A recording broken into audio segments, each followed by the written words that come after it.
好，欢迎您回到新闻大白话的节目现场，我是钱子，介绍这1个小时的来宾。首先是资深媒体人董志森，是钱子好，大家好，以及国际政治专家赖维清老师。主持人好，观众朋友大家好。前海军舰舰长吕礼师，主持人好，各位观众大家好。好，现在川普直接开战加拿大，我讲的是关税上面、商业上面的宣战哦。我们来看看加拿大制造的飞机认证，川普说我现在把你撤销哦。他的理由是什么呢？他说我们美国的湾流认证，你加拿大不给我这个通过。那现在还封杀美国货，所以呢，你加拿大的庞巴迪呀，这个飞机认证我把你取消是刚好而已呀，而且呢，我可能要课征你50%的惩罚性关税。所以川普现在呢，随随便便就生气，随随便便就祭出制裁，包括 USMCA， 这是什么呢？这是美国、墨西哥、加拿大之间的这个自由贸易协定啊，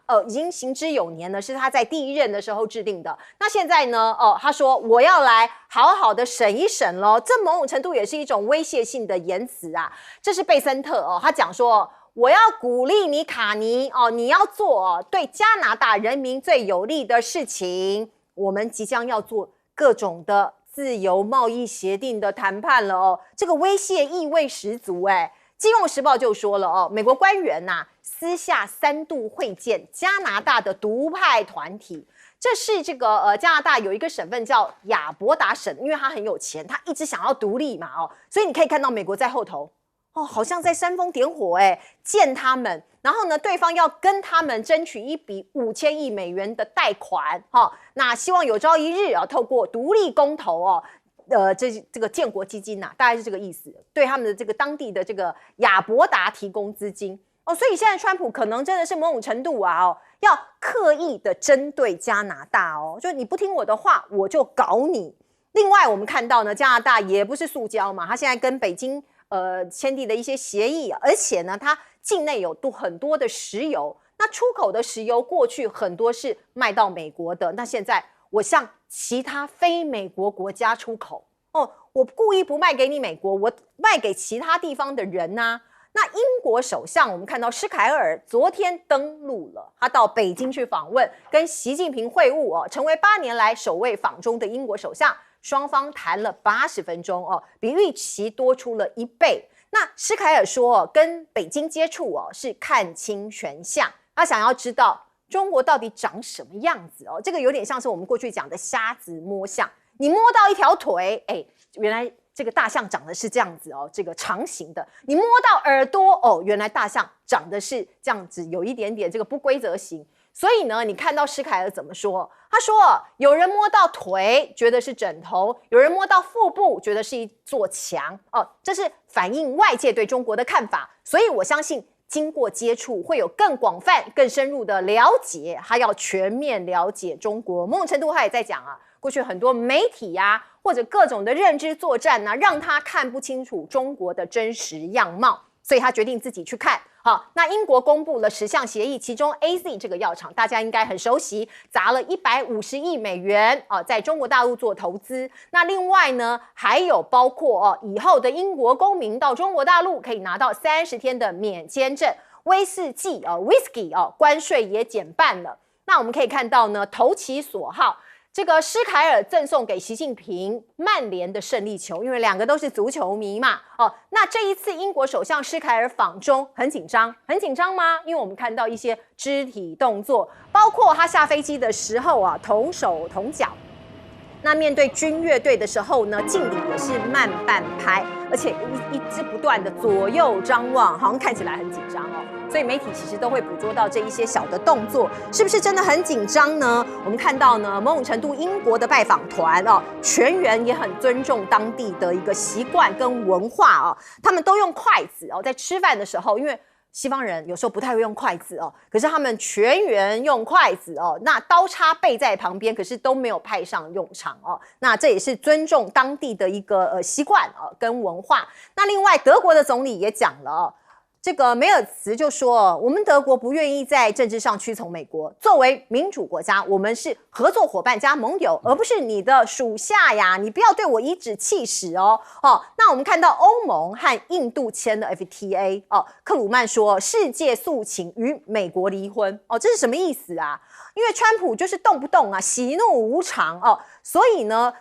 尽管这个欧盟跟印度签下 FTA， 川普也很生气不断的怒骂，可是他也莫可奈何，因为他已经没有牌可以打了。美国恃强凌弱，跟其他国家的经济关系已经发生了很大的变化了，所以这个世界现在有一个潮流，跟美国离婚，大家往这个方向迈进那我们看到呢，中国大陆是反向而行，我们看到各国这个前仆后继的到北京去访问，所以外交热潮折射了大国坚守与担当。美国不做世界的领头羊，那有其他的国家就补上了。来，请教赖老师。庞巴迪这个小飞机是加拿大的一个很好的一个作品美国其实买的也不少那它对于私人的客机或者是属于区间的这种短程的飞机来讲，它是很好用的一款飞机。它跟巴西都是相互竞争的也很有竞争力。我觉得美国现在取消片面的取消它的认证，就是适航证。当然它新造的飞机可能就卖不进美国了，但是不代表它就不能够到其他的国家去，因为一般来讲已经得到认证的这个飞机，目前来讲全世界就有2个大国有这个认证的能力第一个就是美国，第二个就是欧盟，所以欧盟的认证也很重要。那其他的像没有这2个国家的认证，不代表他们的国家的生产的飞机就不能飞。但是一般来讲大部分的国家都在思考飞机的安全性的时候，会比较参考美国跟欧盟的认证。那我们都知道庞巴迪它已经获得美国的认证，获得欧洲的欧盟的认证，所以基本上这款飞机是安全没有问题的。那川普把它片面的取消，不影响它卖到欧洲、卖到亚洲、卖到其他的国家。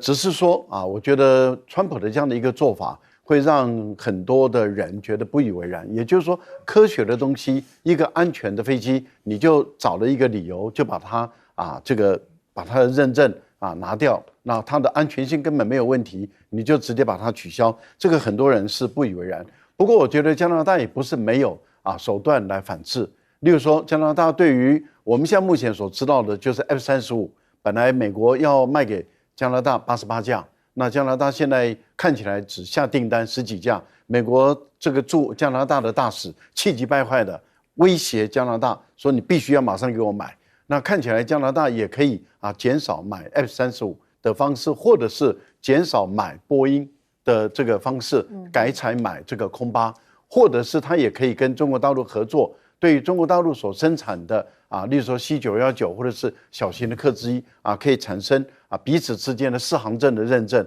那这样的话也可以抵消美国的这个压力。也就是说，它甚至也可以把这种小飞机卖到中国大陆去，中国大陆也可以把它的 C919卖到加拿大，也就是加拿大并不是没有空间，它也可以跟它反制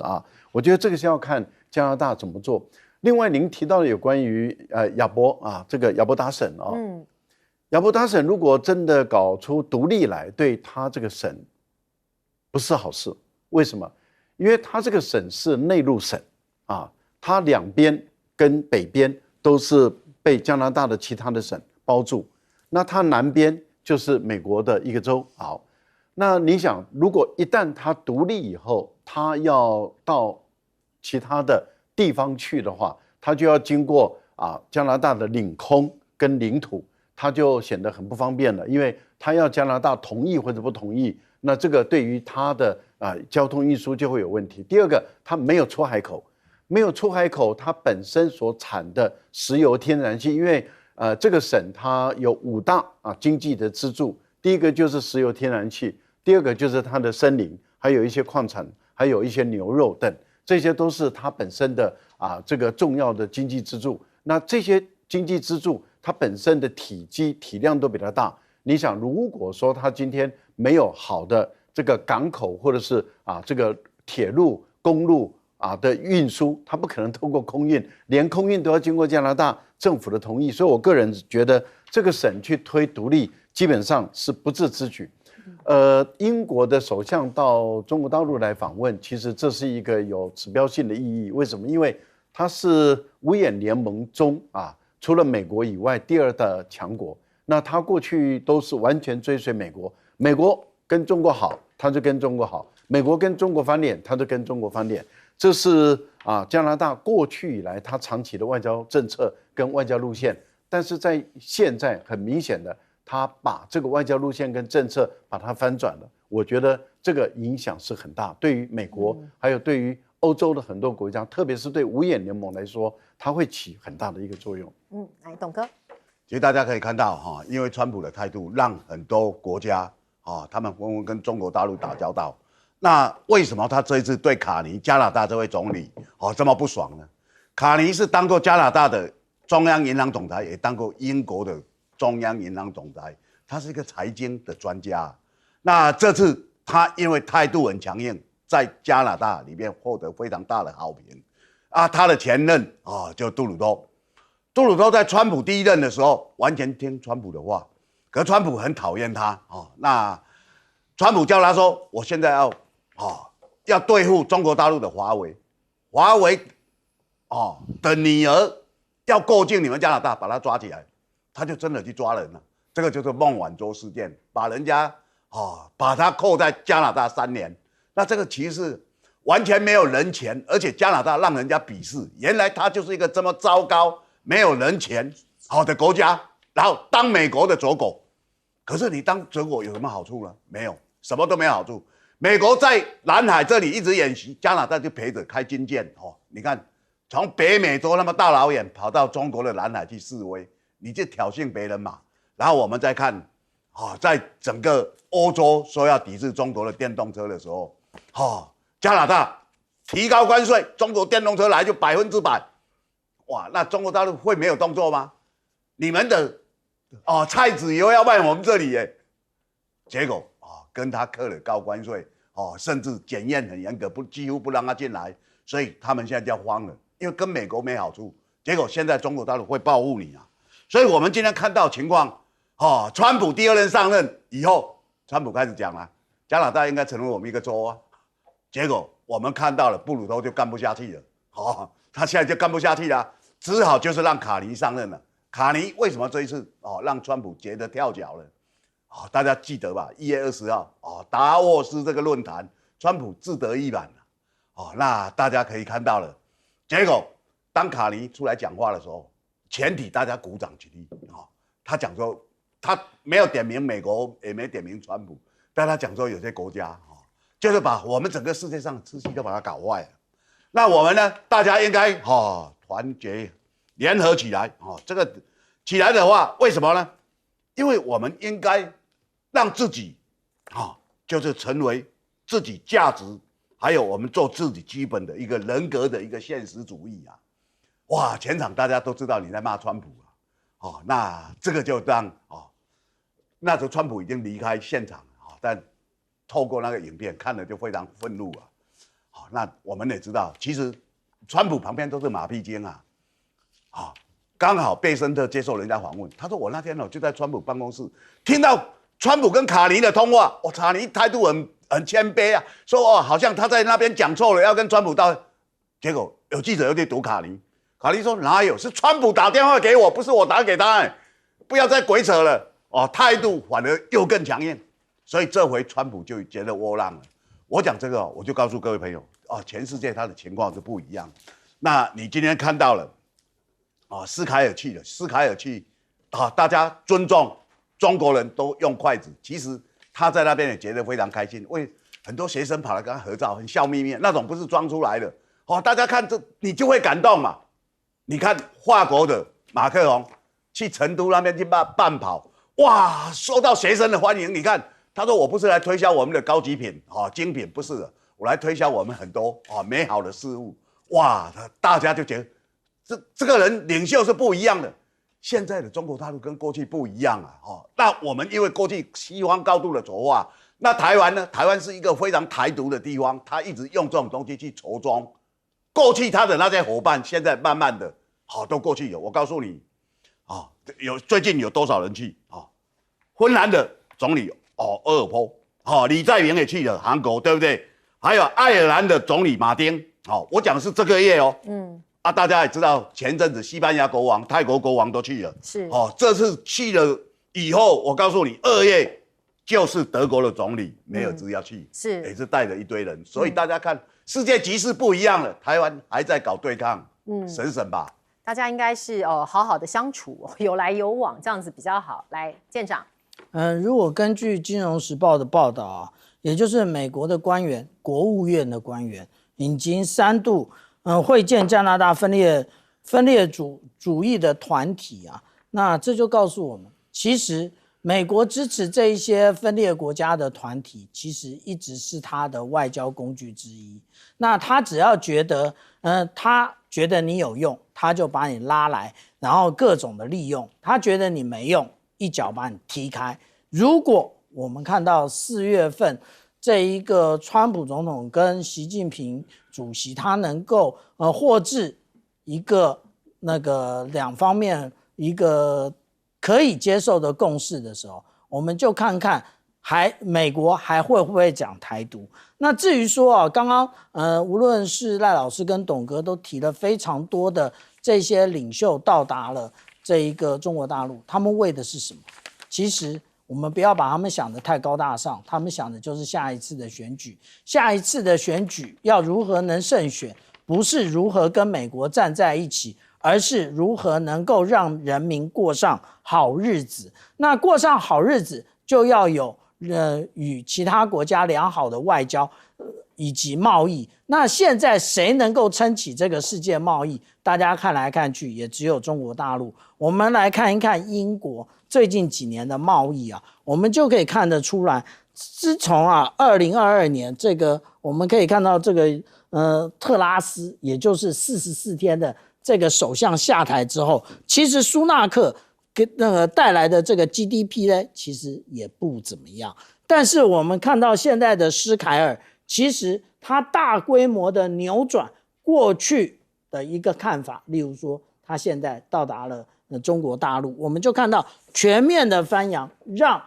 英国的经济反转。那同样的，如果我们来看通货膨胀也是这样，为什么特拉斯非下台不可？因为你除了没有办法创造良好的经济，但是呢，国内的通货膨胀却非常的可怕。但是我们来看看施凯尔，他其实现在走的就像务实外交一样，他不得罪美国，但是呢，他也跟中国做良好的一个交往。那其实现在大家为什么这些中等国家为什么都联合的联手的合作？其实那个是川普的无限霸凌，把这一些国家全部挤在一起，大家必须要抱团取暖。我们来看看川普到底要对伊朗怎么办。我们看到很多的军舰现在都集结在中东的海域，包括最新的驱逐舰也来了，所以现在算一算，至少有10艘的战舰在中东，美军的部署是这样。可是，在同一时间，我们看到战事一触即发，川普却松口说，我可以来跟伊朗好好的谈一谈。所以到底是怎么回事？他是要打还是要谈呢？美国的战争部部长赫格塞斯是这样讲，他说我们已经 ready 了，我们准备好了，就等川普下令啊。所有的美军都已经集结在这里了。可是在这个时间点，经济学人就讲了，他说可能其中有鬼有诈，讲谈判可能是烟雾弹哦。去年大家还记得吗？那个时候也是一样对伊朗核设施做一些破坏。那个时候川普就说2周我要给你谈判2周可是3天后就打了耶突袭德黑兰所以可能现在德黑兰啊、伊朗啊可能要十分紧张了哟他们对自己的内部的人民也是这样，他们启动了战时的避难设施说万一真的发生什么样轰炸或是战争行为的话，平常可以停车的那一些地下停车场改成战时避难用的空间所以看起来的确伊朗也在做准备。除了避难的相关的规划之外他们的强硬派还扬言要封锁全球的能源动脉，这是荷姆兹海峡。大家知道这一条海峡是全球的经济动脉哦。那伊朗说计划在2月1号和2号在这里呢实施海上的射击军演。这个地方如果把它切断的话，如果伊朗真的这么做的话，会让全球的能源命脉整个被阻断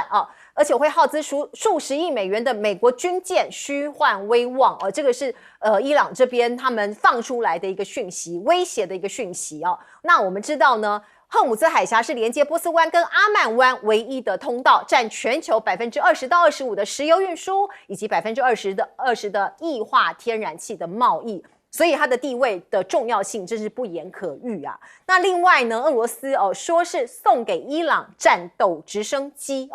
是不是真的要打仗了？我们现在其实都还不知道只是这个氛围非常的紧张。除了对伊朗的威胁之外，我们看到今天川普宣布整个美国进入紧急状态，到底是为哪桩呢？原来是针对古巴啊。他说古巴这个是一个共产政权，对美国国家安全有很大的威胁跟影响所以如果你跟古巴买石油的国家，我都要对你课关税那完全展现美国优先的强硬立场这个突如其来的这一招，而且他还宣布说这是美国的紧急状态，所以你看到古巴民众他们这个革命的国家、革命的国度这些民众上街头抗议这个叫做传统的火炬游行，反对美国帝国，反对美国施压民众走上街头，100年反帝国主义火炬游行活动，纪念古巴的民族英雄何塞马蒂的诞辰173周年，还有革命领袖卡斯特罗的诞辰100周年。你看到这些民众非常的生气，有些人还烧美国国旗因为其实长期以来他们遭到美国的霸凌他们说已经受够了。那另外呢，我们看到这个卢比欧他有讲一番话，他在为掳走这个马杜罗做一些辩解。他说其实不是我们要这样做的是中国大陆逼我们的，因为中国在委内瑞拉的石油占了很大的便宜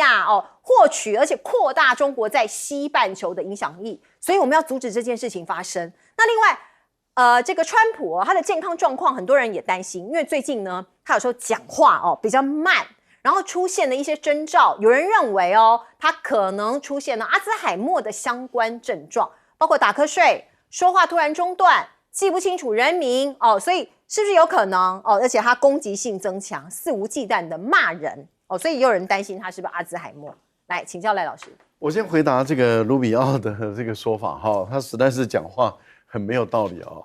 如果不是美国如果不是川普的第一任一直到现在，他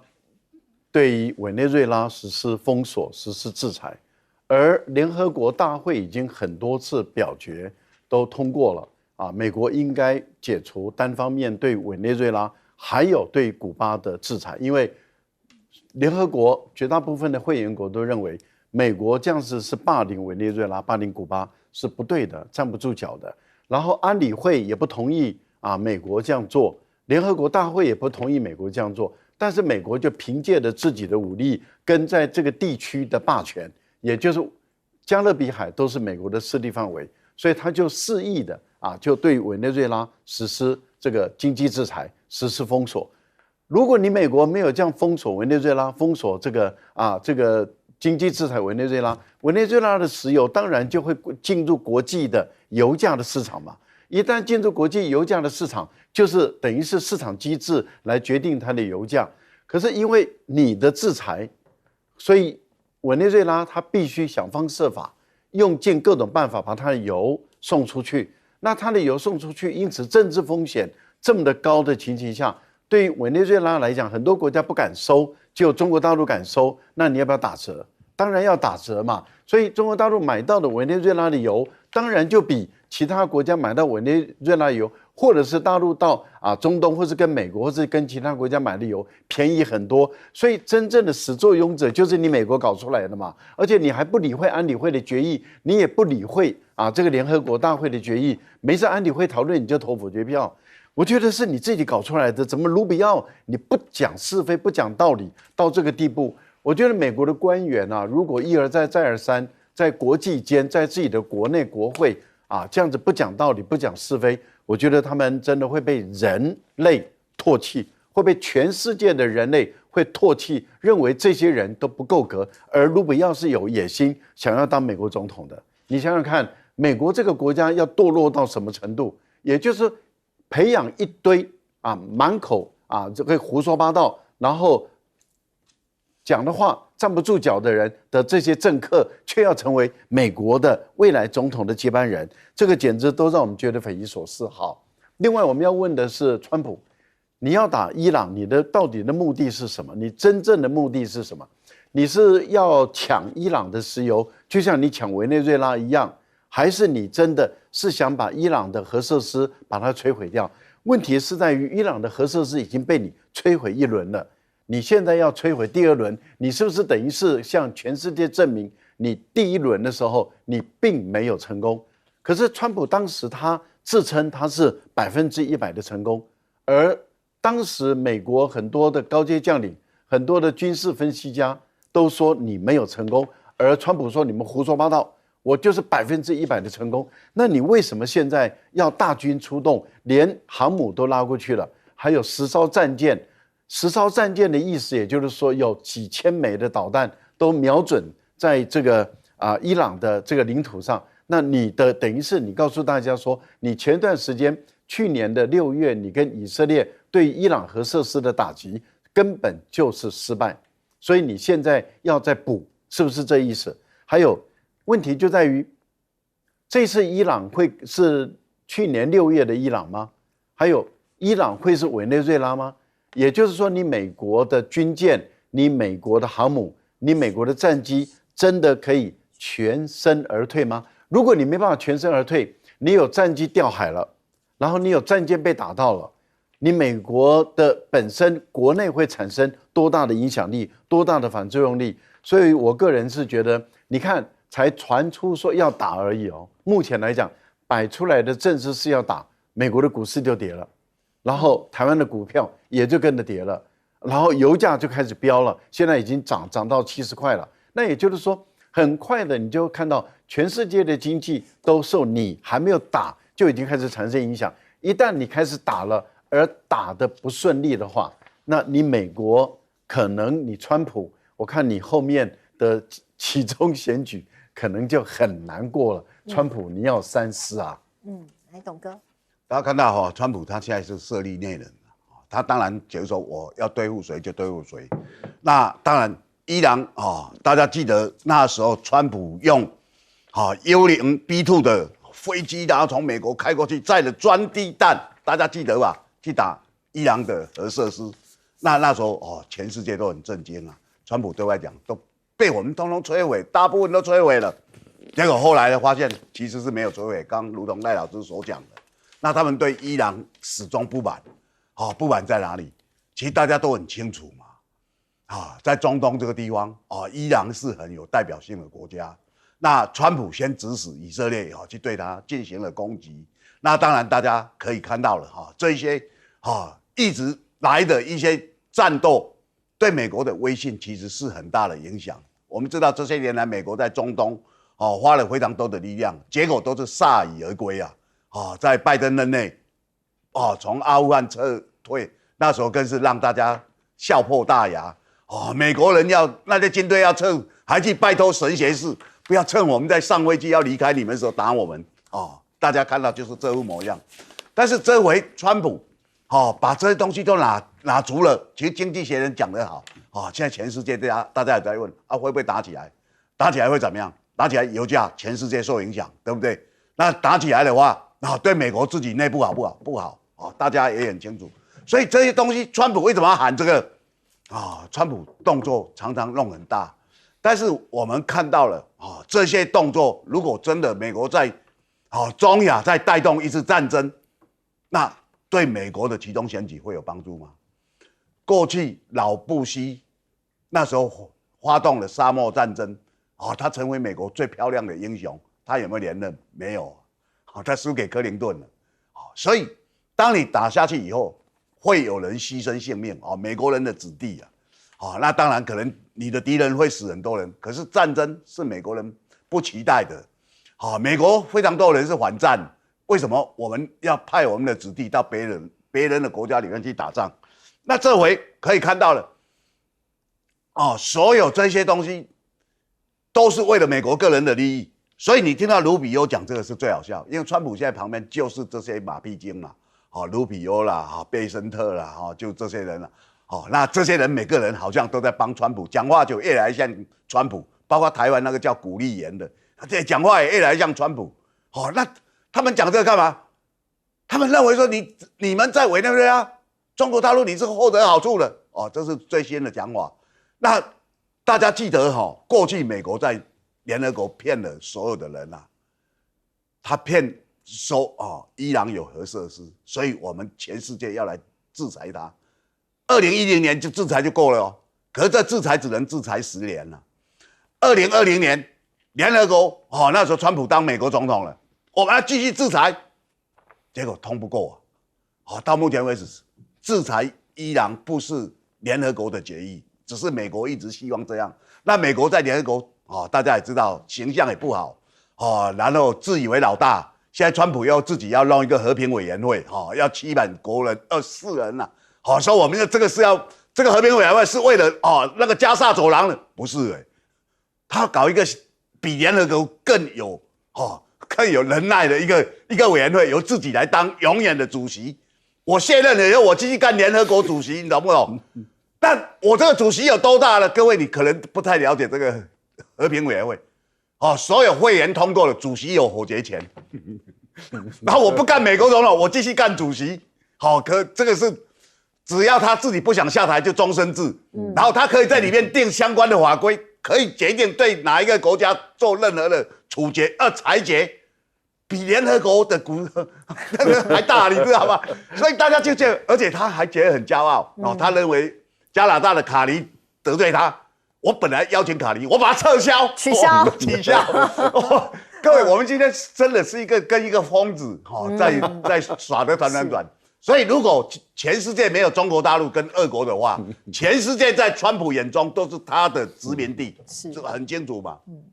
来，舰长，我们看一下现在美国的海军学会所发布的美国各航空母舰的位置我们就可以发现我们要讲中东我们来看加勒比海那加勒比海现在马杜罗都已经被抓了，那你现在这个福特号跟这个硫磺岛号还在那边干嘛？针对的就是古巴。古巴已经被因为这一个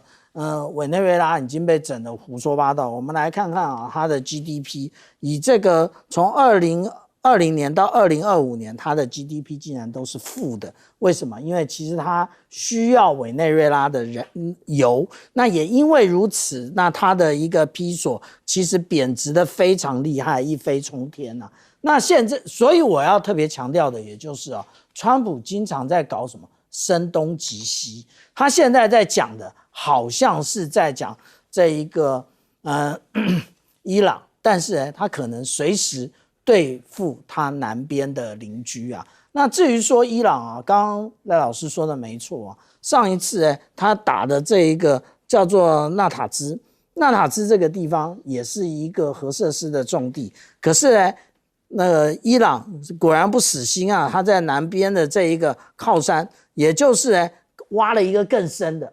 的地道，也就是你上一次碉堡克星如果没打穿，你这一次你更打不穿，那你更打不穿的话，它的400公斤的这个浓缩铀呢就能够确保。那我们现在讲有这么多的大军集结在这一个波斯湾，那其实这些都不是重点重点在我们讲到的林肯号，还有另外一艘，我们待会就会看得到那这一些虽然都是伯克级驱逐舰，它都可以打这个战斧巡弋飞弹，可是实际上对陆上活动目标攻击它需要战机那战机只能靠航空母舰，但是我们讲说这一些舰艇最怕的是什么？反舰飞弹还有无人机。我们来看看这里的3条线分别就是300公里、200公里以及120公里的各式的这个反舰飞弹，而且不要忘了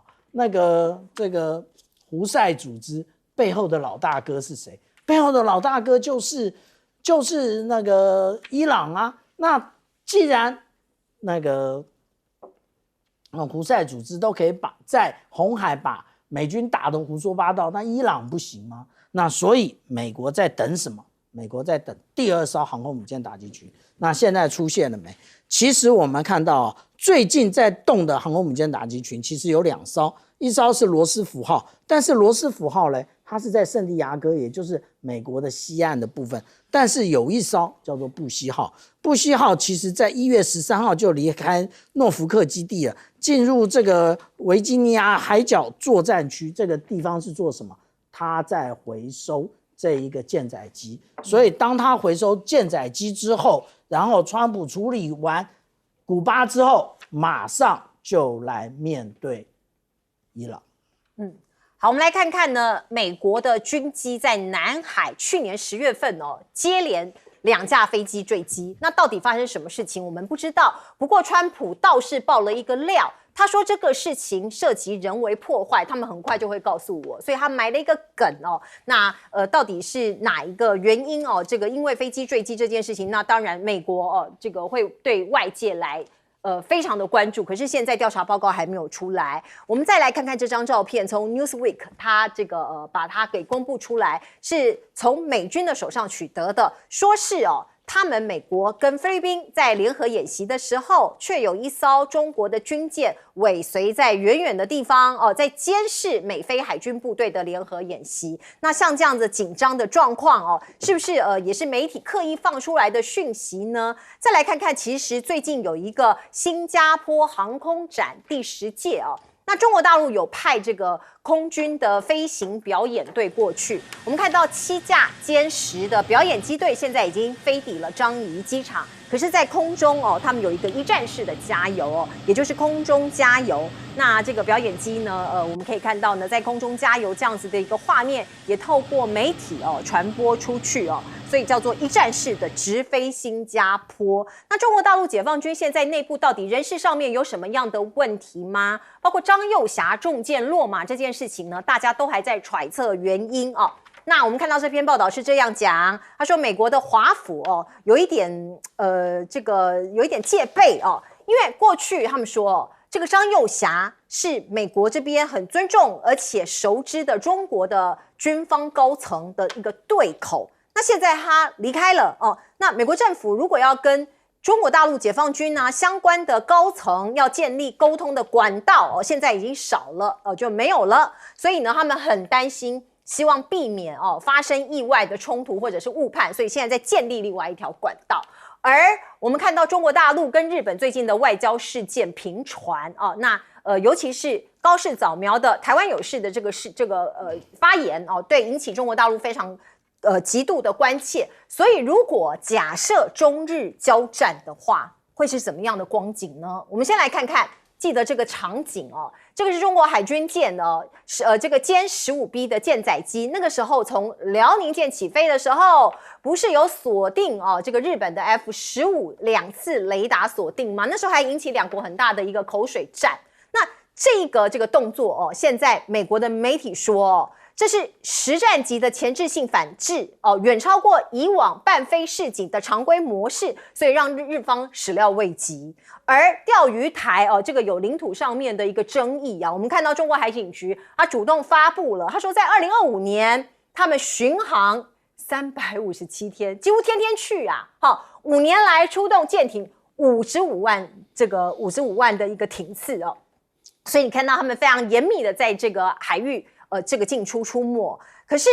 这个国防部中国国防部的发言人就讲了，他说日本有可能强登钓鱼岛，所以他们现在也在防范这件事情发生。那另外日本的冲绳因应台湾有事就日本有事的紧急事态所以他们在推演居民的疏散步骤如果真的发生什么事情，那当地的居民会疏散到县外这个步骤他们都已经很清楚的在做一个演练了。那有一件事情也是在中日之间发生了一些包括在对岸很多网友在讨论的，就是靖国神社靖国神社附近说是计划在明天1月30号有一个宝可梦的一个活动那当然我们看到呢，这个触动了中国大陆这边的敏感神经那很多抗议呀如何啊。不过宝可梦的这个公司有回应，他说不是他们主办的，可是这个中国大陆的这些网友还是认为你踩红线。而且不是初犯所以也记上了一笔。那另外就是熊猫这也是中国大陆已经讲了，我们回收那把这个熊猫回收欢迎你日本人到中国大陆来看。我们大家知道这个大熊猫在这个上野动物园非常受到朋友或者小朋友的一个欢迎所以在2008年那个时候呢，大熊猫当地的00去世了。那个时候我们看到包括3年没有大熊猫这个当地的动物园的游客严重下滑。那现在呢，后续的冲击可能大家预估也是很大的。来请教老师。已经过了3个多月了哈，就是去年10月在南海的连续30分钟内，同一个航母2架这个战机坠海，一个是 F-18 战机。一个是 MH-60的直升机同时坠海，这个是很罕见的，在军方发生还好飞行员都救回来了，但是这个事情调查了3个月，到目前为止还没有查出结果来。可是已经开始指向于很有可能是人为故意的。如果是人为故意的，那很有可能又演变成为一个什么呢？也就是说，舰上的管理出了问题了。那为什么会出了问题？美国的军方在这段时间内都是过度的使用军力。你看前段时间杜鲁门号在这个红海也是过度使用军力，后来也造成了他们的战机的坠海，然后也造成了他们本身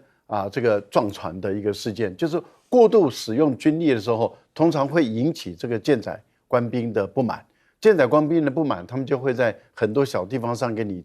搞手脚。一旦给你搞手脚的时候，你可以看到的意外事故就会发生，战损就会发生，而这些战机都是很昂贵的。你一个航母跟那一撞的话，各位想想，第一个，它必须要进场维修，一维修它就是没有战斗力了。第二个呢，维修的时间很长，维修的费用很贵。那对于进场一旦维修的时候，这些官兵就放假了。他其实也不是说真的放假了，只是他就不用说一直在海上漂泊，他就可以回家了。我觉得这个部分里面就代表美国的军队的管理事实上已经出现的这样那样的问题，就是要美国自己本身的军方自己要想清楚，你是不是一直在过度的长期的耗损你的战力，过度的使用你的军力造成你的管理上的一个失当。那这次大陆的这个特级表演机队他要特别展现出来的就是他们的优异的飞行能力从中国大陆本土直接飞到新加坡去，然后中间经过空中加油。我想这个是大陆目前来讲，在很多的航空展都一直在展现他们的第一个飞行员的飞行技术非常的高超，空中加油的技术，还有就是他们的运输机，还有他们本身的战斗机，各类型的战斗机都已经达到国际间先进的水平。他们也希望透过这些航空展的时候，把他们的武器都尽量的卖出去。如果能够东盟的国家越来越多国家使用大陆的武器的话，这大陆对他们的影响力就会越来越大。例如说，我们看到泰国向中国大陆买了这个潜舰，那这个泰国跟大陆的关系就比较密，柬埔寨也是如此。好，我们进一下广告。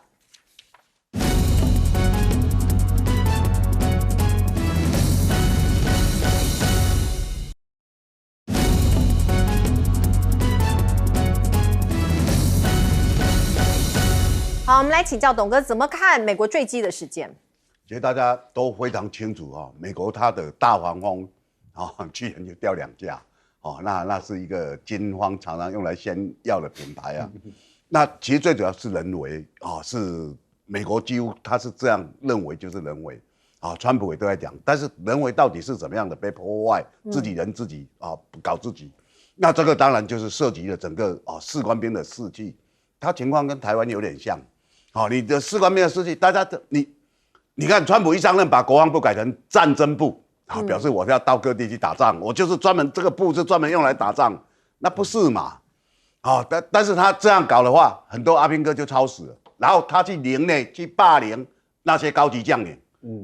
上将好几个被他逼走，他当场羞辱你啊，你做得下去吗？做不下去啊，因为你没办法带兵嘛，一个叫川普的家伙当众在羞辱我的指挥官，上将指挥官，我这个指挥官怎么去带兵，对不对？军队是讲这个纪律，而且他们很重视这种经验、那个经济跟荣誉嘛。好，那你今天看到美国的情况就很像，所以我跟各位讲，查也查不出来啦。就为什么都有备而来，就跟台湾情况很像是怎么样？我们台湾你看徐小新接了多少爆料，国防部都在查谁泄密给他，你知道吗？他一直查不出来，为什么？他不去找出说他那些真正的问题，而是勇于要去抓那个吹哨者。他们有多少东西是跟中国大陆买的？人家那上面标签都很清楚，只要把盖子打开，里面清清楚楚。他们连这个都不用。所以齐小新说：“你们在检查这些军方的设备是用目测啊，外表看一看就可以了，里面全部是中国大陆东西。”好，那我来讲中国大陆。最近很多人在讲张幼霞，我告诉你这个事情，它其实是很单纯的防腐。军方过去在很多事情借机来贪污，或者来图利某一些人。其实习近平主要针对的是这个，他并不怕说你有多大咖，很多人。每天在发布那些谁被拉下马，他的指兵证，率领部队要到北京去找习近平算账。从过去讲到现在，有哪一个人敢去？说哇，现在张幼霞的部队已经集结，准备要把北京拿下了。各位，你怎么会去相信这些？中国大陆现在的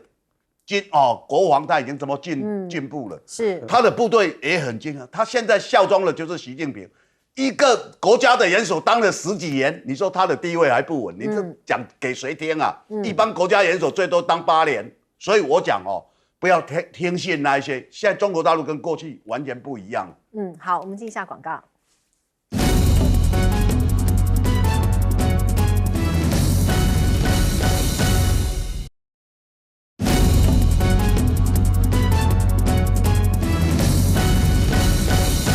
好，美军发布照片说他们在军演，可是有中国军舰远远的在监视他们，这是真的吗？这是真的。那而且呢，有图有真相啊。那我们看到这张照片呢，那在远远的，这是054A 的飞弹护卫舰啊。那其实如果它不放大出来，我们还真的看不出来。那因为这真的很小啊。那这个是我们讲到，这是美国跟菲律宾的海上合作行动。我们现在可以发现啊，美国、菲律宾或者是澳大利亚，他们的海上合作行动越来越多，但是也就是我们常常讲的航行自由行动越来越少啊。那这也不是单一一次事件，例如说去年也是有图有真相啊。我们在这远远的也看到的是054A 的飞弹护卫舰，那这个时候就比较精彩了。这是美国、菲律宾、日本、澳大利亚所进行的海上合作行动。这些合作行动为的没有别的，也就是赶快把菲律宾手把手的给带大哦。那至于说他们说张幼霞是熟识的窗口，你们不要胡说八道。明明呢，2020年10月30号跟2021年的1月8号，那跟那时候的参谋首长联席会议主席对谈的是参谋长李作成，那个时候根本不是张幼霞。